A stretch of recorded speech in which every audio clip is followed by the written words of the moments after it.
Jonathan Davenport stayed red hot on Monday. We'll talk about that, plus where you can see him racing today.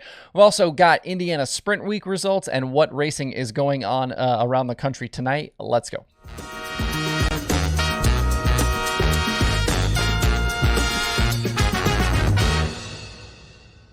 It's Tuesday, July 26th. I'm Justin Fiedler. This is Dirt Tracker Daily. I love these weeks where there's just stuff happening every single night. And obviously by stuff, I mean big time dirt races.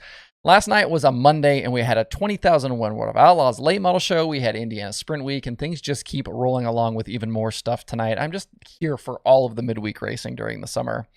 So let's start with the Outlaws from Boon Speedway last night. Jonathan Davenport made the trek to Boone from I-80 on Monday, as did several other drivers, and Superman was able to keep that momentum rolling, coming off that Sunday evening win in the Silver Dollar Nationals. He took down $53,000 for that win, and then last night tacked on another $20,000. He grabbed the lead from pole setter Tyler Bruning on lap 3 and was basically unchallenged the rest of the distance. It was his third Outlaw win of the season and his 13th career victory with the series. And like I mentioned yesterday, he just keeps adding to that money total for the year. Obviously, he's going to continue to lead that total with that Eldora Million, but just all these wins, big money wins, just piling up here for Superman.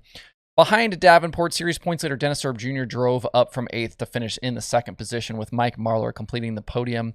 Mike Marlar is another guy right now that just continues to be super strong in these big super late model races. He hasn't finished outside the top 5 with Lucas since an 8th place run at West Virginia Motor Speedway on June 4th. And he's got 5 podiums in his last 6 Outlaw appearances. That includes wins at Red Cedar and Mississippi Thunder with the Outlaws.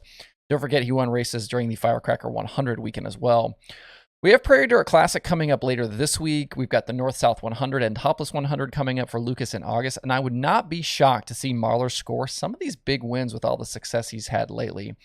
He's just been a completely different guy since that crash and injury at Lucas Oil Speedway. How often do you see somebody have a big crash, get injured, and then kind of seem to come back better? It's been a pretty wild bounce back he's had, and he really struggled early in the year, especially on the Lucas side. In the win picks department, the correct Davenport selection last night was my 40th right call of 2022. That brings me to just a little over 23% for the year. The prediction formula has fallen way behind. It only has 19 correct picks so far. Headed to Fairbury later this week for $50,000 to win. Erb continues to stretch that lead for the Outlaw Championship with Blair 186 back and Tanner English 194 back. We'll talk more about Fairbury and the PDC later in the week. And after some weather issues through the weekend, we did get round number 2 of Indiana Sprint Week completed last night at Circle City Raceway. CJ Leary made a late move around Brady Bacon to score the win, which was his 3rd USAC National Sprint Car victory of the season. Justin Grant then nipped Bacon at the line for 2nd, with Brady ending up in the 3rd position. Nice bounce back there for Leary and Bacon after the issues they had the other night with those run-ins with Robert Ballou. Thanks to a pair of 2nd place finishes so far, Justin Grant leads the Sprint Week standings headed to Kokomo tonight.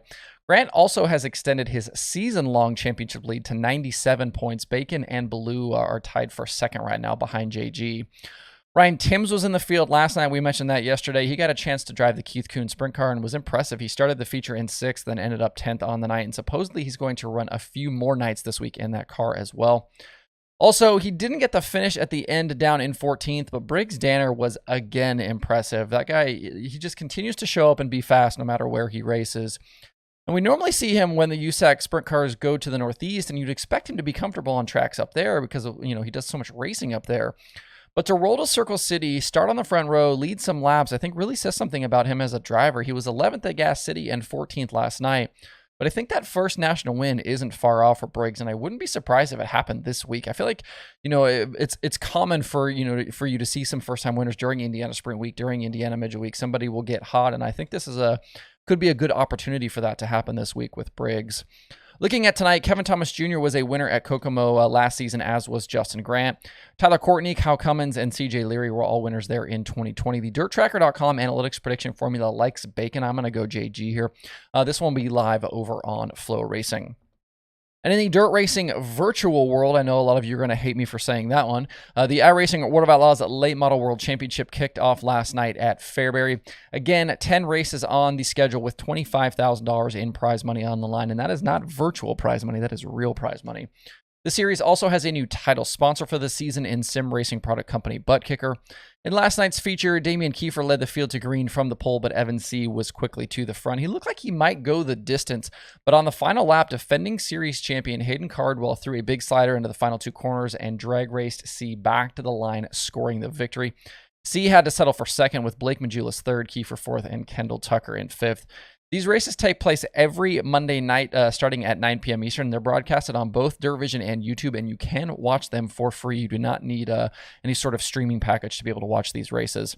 Next week, they take on the virtual Cedar Lake Speedway. And up at Autodrome Granby last night in Quebec, Matt Williamson topped Kerry Terrance for a $5,000 Big Block Modified score. That was with the Canadian Big Block Series. Around the country tonight, we've got the Short Track Super Series, ASCS, Southern Nationals, Mars, and more going on. The Short Track Super Series is at Bridgeport for $5,000 to win as part of the South Region Championship. Ryan Godown currently has a slight 15-point advantage over Matt Shepard in the South Region standings.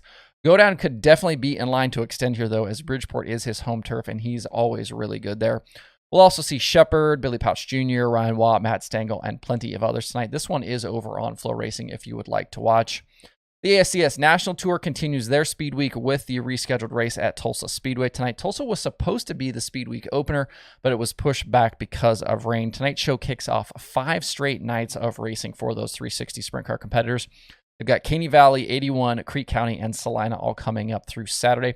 Tim Crawley and Wayne Johnson have already won during Speed Week. The Southern Nationals late models are headed to Toccoa tonight for $10,000 to win. Corey Hedgecock currently leads Will Rowland and Carson Ferguson in the championship standings. They have 6 races complete right now with the Southern Nationals. After tonight, they only have 3 races left. They have had a couple of rainouts there on the schedule. I believe they start out with 12, but with a couple of rainouts, they'll be a little short of that this season. And if you want even more late model racing, out in Iowa at Davenport, the Mars Series is racing for $10,000 to win in the Hoker 50. Jason Fager is the current Mars points leader, but this field is going to be stacked tonight. A lot of guys in the Midwest for the PDC that were also out there for the Silver Dollar Nationals, and a lot of them are going to race at Davenport tonight. So it sounds like Jonathan Davenport, Hudson O'Neill, Ricky Thornton Jr., Tyler Erb, Mike Marlar, Ryan Gusson, and others will join the Mars regulars. So if you're a late model fan, you're definitely going to need split screens on Flow Racing between these two shows tonight, Southern Nationals and Mars late models. Speaking of that streaming schedule, there are 9 shows on it for today. That includes Outlaw Karts from Millbridge and IMC Action from Jackson Motorplex. That's happening on DIRTVision. Like I said, Flow has the Short Track Super Series, Mars, and the Southern Nationals. Also, Indiana Sprint Week from Kokomo. They've also got the ASCS at Tulsa. The Western Sprint Tour is at Cottage Grove on Speed Sport as well tonight. To see the full daily streaming schedule with links to watch, visit dirttracker.com/watch tonight. That's it for the show today. Have a good Tuesday. If you have thoughts about the topics on today's show, please leave them in the comments below or tweet at me. Thanks everybody for tuning in. We'll see you tomorrow for more Dirt Tracker Daily.